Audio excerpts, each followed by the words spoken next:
Hi, I'm Lawrence Edwards from Black Mountain Honey. Welcome to another episode of No Nonsense Beekeeping. As always, please check out honeybeebay.co.uk, an online beekeeping marketplace connecting buyers and sellers. Right, in today's video then, I'm going to show you how to get the longest possible burn time from your smokers. So you may have seen previous videos where I've showed you how to get a really good burn time using Hessian sacking, and I really do like Hessian sacking. It's a great material to put into your burners, gives you a nice cool smoke and gives you a long burn time. However, I get through quite a lot of it, so I've been doing some experiments over the winter to see if I can combine Hessian sacking, matting with one other key ingredient to give me a super long burn time in my smokers. So before I go any further, what I think is important to say is if you've only got a few hives, Hessian sacking is definitely my recommendation. Anything up to maybe 90 minutes to 2 hours burn time, you can get away with using Hessian sacking. Start it off with some cardboard matting and that's really good. This video though is trying to get that absolute maximum length of burn time. So what I'm going to do in this video is I'm going to show you how to get this smoker started using the matting, and I'll use a bit of Hessian sacking with this new product that I've got here. It's readily available in the shops and most importantly it's cheap. I'll show you how to get the smoker started. I'll get it up, I'll puff it a few times and I'm going to leave it in the background while I do all of my videos for today. I'm doing 8 videos in a row today. And then I'm going to come back and I'm going to show you how long that smoker has burnt for. We're going to hope to get about 4 hours burn time out of it. Right, so you're all thinking now, what is this mystery product that's going to give us 4 hours burn time? And I've kind of given it away, but it is a slow burning wood briquette. So this is made from offcuts and dust from wood manufacturing facilities. They push it all together into a really solid clump. And I mean, this is absolutely solid. And then there's a big hole down the middle to allow airflow. So I've done lots of experiments with this. I started off by trying to put some firelighters, some nice natural firelighters down the middle to try and do a slow release burn. And that didn't work because it blocked off all the airflow. I tried putting it in and getting it going with the smoker. That didn't work. And I have to say, I was really close to saying, I've tried this product and it doesn't work and I'm not going to use it as a smoker fuel. And as a last minute exercise, I just tried something a little bit different, and that's what I'm going to show you in this video. And I tell you what, it works so well. I can't quite believe how well this mixture works in the smoker and just quite how long it lasts. So let's get going. I'm going to show you how to pack the smoker out and how to get this into a usable form to get it into your smoker to get it burning well.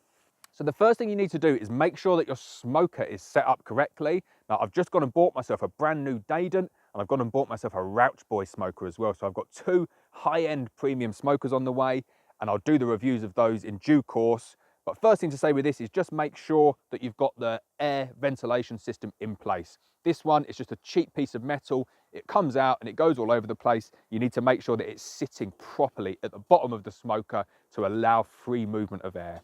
And then what you want to do is take some cardboard matting or anything, some newspaper would work here. What you're trying to do is build a fire at the base. This just gets everything going. You need a lot of heat to work these briquettes to get them up to the point where you can leave them. So what we're trying to do, build a really big, strong fire at the bottom, let it go down a little bit, and then we'll start breaking the bits in. Just be wary when you're stuffing it in. You need to allow plenty of airflow in there, so you don't want to stuff it in too much because it just takes too long. So just put a little bit in like that. Get your blowers.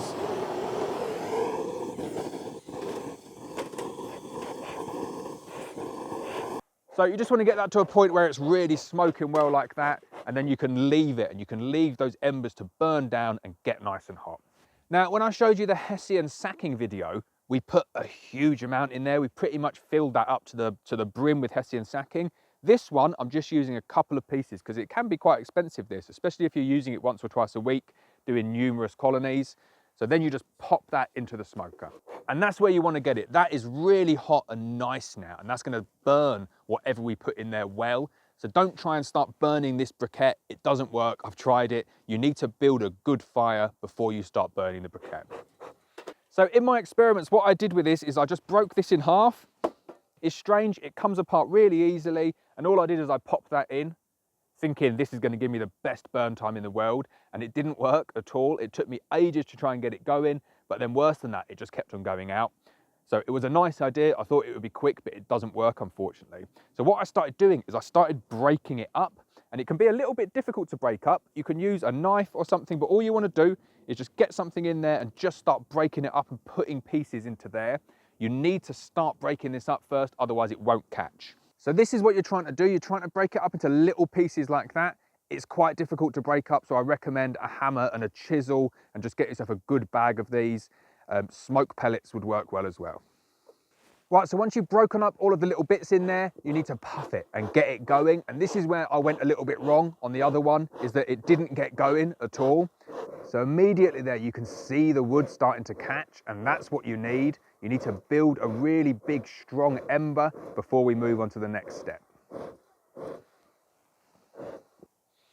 So once you get it to the point where it's burning continuously like that, the matting has burnt down, the hessian sack's still there, but more importantly, all of that broken up wood has turned into a big glowing ember. You can start to put big chunks of this in, and that's what's going to give you the incredibly long burn time. Because it's so dense and so slow to burn, it gives you an extended burn time. But you need to do this step first to get it into a roaring hot fire that's going to be able to burn this wood sufficiently and get it going to give you that long burn time. So give it a last few puffs, get that flame really nice and strong, and then you can start popping these bits in. Just make sure they fit. I'd pop the smaller one in first, and then the bigger one. And you want to get it so it comes right up to the top, and then again, we're back to puffing. Give this a good 30 seconds to 1 minute sets of puffing. So what's so good about these blocks is that they come with the hole pre-drilled, but also they're just the right diameter to allow a small amount of air to circulate up the sides as well. So you can see that, that's probably caught already. I'll give that a few more puffs and I'll get it going, and no matter where I put this, it's just coming towards the camera, so I do apologise for that. We'll get it going, and then what I'll do is I'll go away, I'm going to do all of my 8 videos, and then I'll come back later, and I reckon we're going to get 3 hours burn time out of this. So I'll give it a few more puffs, I'll come back in 3 hours, and I'll show you what's left. Right, so it's 2.5 hours later now since I started off this video, and as you can see, the smoker's still going, it's got plenty of life left in it. I have actually broken the smoker today, so this smoker has lasted less than a year. My other Dadant smoker lasted about 5 years before I ran it over with a pickup truck. This one, just for general use, is actually broken on me, so I'm gutted. Ordered the new ones already, but yeah, this is going in the bin after today. But as you can see, it's still firing on all cylinders in terms of the fuel that's inside it, and I'll show you inside in a minute. And it's not even started to really get through the fuel yet. It's probably gone through an absolute maximum about 25% of the fuel. So really impressive. So like I said, we've probably gone through about 25% of the fuel there. The rivet's broken on this now, so it doesn't sit properly, and it means that the bellows don't sit correctly where they should. I'm not going to bother fixing it. I could probably drill a hole and fix it together with some screws. Definitely not going to try and weld it. It's just not worth it. For 15 quid, I'll just get myself another smoker. But for the purpose of this video, you can see that's worked really, really well. That's 2.5 hours, and I've only used 25% of the fuel. So I've finished my videos for the day. I've done 8 videos in that time, believe it or not, only short ones, but I've got to go home now because the battery's dead on all of my phones, and the smoker has outlasted all of the phones and all of the videos. So I'm confident that you would get between 4 and 5 hours using that method and using the wooden blocks. But make sure you go through the method properly, cardboard at the bottom, bit of hessian sack, break them all up, get a really good solid hot fire going, and then pop in that big piece of fire log, and then you'll get this amazing smoke. And it really does just go on and on and on. So I'm just going to get that smoker out of the way to finish the video off. Few things to say about that method though is that there are a couple of downsides to it. So one is you're burning, it is a pine-based wood, so it is a little bit resiny, a little bit hard work on the smoker, means that you will need to clean it a little bit more regularly than if you were to use, I don't know, hay or something that's not as resinous. And the other one is that it can be quite heavy. It's already a big smoker and you're putting a big log inside of it, so it is a big heavy smoker, especially once it's filled to the top like that. But if you're happy with both of those caveats, then you've got yourself a method there that can keep the smoker going for between 4 and 5 hours at a time. And if you're going from apiary to apiary and you're using something like the Abello smoke box or any sort of ammunition box to put the smoker in, to transport it between apiary to apiary, you're only really going to need to go through at least one, maximum of 2 smokers a day. 2 smokers a day will give you about 10 hours of burn time. And I think that's plenty enough for anybody in any country. After 10 hours of inspecting the bees, you're going to want to go home, put your feet up and do anything else that isn't bee related. So I hope you've enjoyed this video. I hope it's useful for you, and I hope you'll try out some of the techniques at home. As always, please hit the subscribe button, please hit the bell so you're notified of every video, and I'll see you next time.